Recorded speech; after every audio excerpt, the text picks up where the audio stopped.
Hello everyone, তো তোমরা সবাই কেমন আছো? আশা করি ভালো আছো। আমি তো ভালো আছি। তো আজ একটা ব্লগ বানাতে যাচ্ছি, ফার্স্ট টাইম। তো এখানে আমি ধর্মনগর যাওয়ার জন্য রেডি হচ্ছি।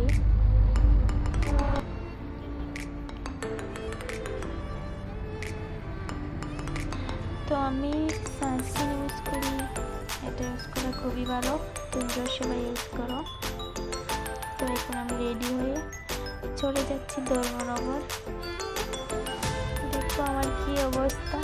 তো এখন এই সিঙ্গারা কুরকুরি খেয়ে নিলাম, এটা সন্ধ্যাবেলা। তো আজকের ব্লগ এই পর্যন্তই, এটা পুরো দিনের ব্লগ। তো আশা করি তোমাদের সকলের ভালো লাগলে লাইক, কমেন্ট, সাবস্ক্রাইব করবে। তো দেখা হবে নেক্সট ভিডিওতে। টাটা, সবাই ভালো থেকো।